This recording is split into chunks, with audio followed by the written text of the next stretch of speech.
Football বিশ্বকাপের final বলে কথা, উত্তেজনা যখন তুঙ্গে ঠিক তখনই আর্জেন্টিনার পক্ষে প্রকাশ্য সমর্থন জানিয়েছেন ইসরায়েলের প্রধানমন্ত্রী বেনিয়ামিন নেতানিয়াহু।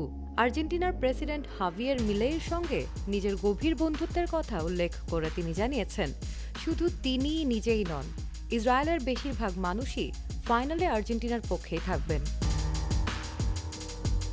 আজ নিউ ইয়র্ক নিউ জার্সি স্টেডিয়ামে ইউরোপিয়ান চ্যাম্পিয়ন স্পেনের মুখোমুখি হচ্ছে আর্জেন্টিনা। আর এই হাই ভোল্টেজ ম্যাচের আগের দিনই ইসরায়েলে নিযুক্ত আর্জেন্টিনার রাষ্ট্রদূত রাব্বি শিমন এক্সেল ওয়াহনিশের সঙ্গে এক বিশেষ বৈঠকে বসেন নেতানিয়াহু। বৈঠকে রাষ্ট্রদূত ওয়াহনিশ নেতানিয়াহুর হাতে আর্জেন্টিনা জাতীয় দলের একটি জার্সি তুলে দেন। একই সঙ্গে তিনি রেকর্ডিং শোনান আর্জেন্টিনার প্রেসিডেন্ট মিলেইর পাঠানো একটি অডিও বার্তা।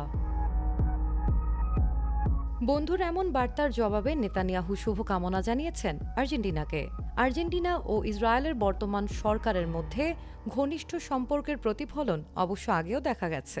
প্রেসিডেন্ট হওয়ার পর থেকেই ইসরায়েলের প্রতি প্রকাশ্য সমর্থন জানিয়ে আসছেন হাভিয়ের মিলেই। Sports desk, CZN 24।